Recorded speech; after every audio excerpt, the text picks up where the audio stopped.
واحة الشعر.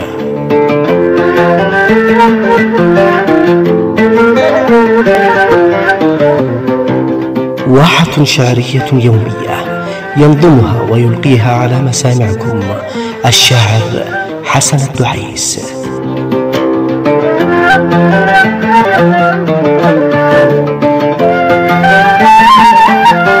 مع تحيات خالد ناجي الفقيه.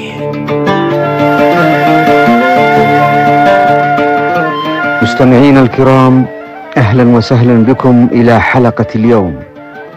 وفي هذه الحلقة سنتحدث عن اليتيم، فأهلا وسهلا بالجميع.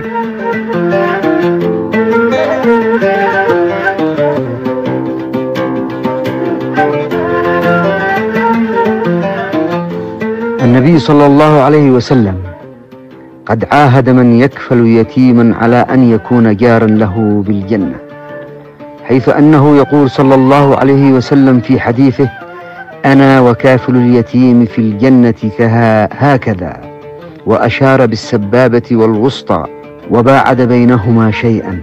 وفي هذا دليل واضح على العظمة في الأجر الذي سوف يناله من يحسن إلى اليتيم. يقول الشاعر: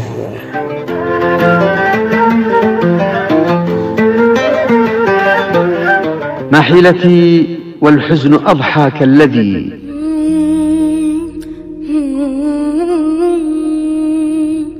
هو لليتيم وليس سواه، فإذا امتطيت جواد فكري تاركا كل الأسى كابدت من ذكراه. سن الطفولة كان أنس براءتي، وأبي الذي ما عدت فيه أراه. أتصفح الأيام سفرا من أسى تطويه ذكرى من أحب أباه، وألوذ عزما باليقين إلى الذي خلق الوجود اللهم أعلاه. فأنا اليتيم برغم حزني صابر، ما دام لي في الكون من يرعاه. سأزيح عن قلبي الكليم مواجعا، أنسيه بالإيمان جور أساه، وأضيء بالإحسان درب مودتي أملا، وأمضي في دروب سناه. لا يأس عندي، لا خمول ولا أسى، الله حسبي كم أتوق رضاه. وتجلدي أضحى المهيمن عبرة، لأخي اليتيم فلست من ينساه. كلا ولا الصحب الكرام فإنهم سند اليتيم إذا الأسى أعياه. شعب أرقاء القلوب وعطفهم ليلا إذا فقد اليتيم أباه. والكافل الأيتام طوبى سعيه، فقد اقتدى خيرا بمن أوصاه. فغدا كهاتين الرفيق لسيد، طه اليتيم المصطفى وأخاه.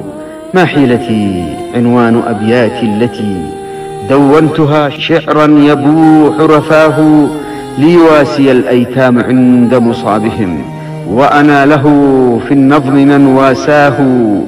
حمل الأسى في طيه، فأنا الذي بلظى القوافي كنت من أبكاه. أجريت دمعا من يراعي باكيا، وضع اليتيم المبتلى بلظاه. وزرعت في وجه اليتامى بسمة رسمت بأن الله ليس سواه.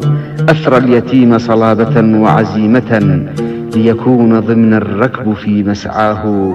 حتى تقلد في الحياة مناصبا علياء، واستعصى على بلواه. أمل تقلد بالعزيمة مؤمنا بالله، والنهج القويم خطاه.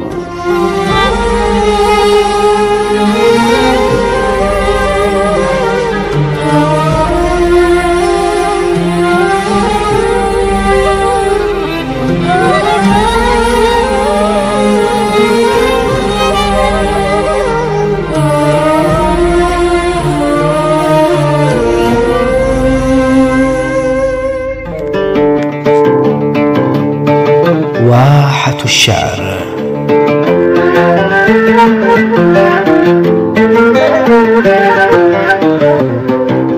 واحة شعرية يومية ينظمها ويلقيها على مسامعكم الشاعر حسن الدعيس.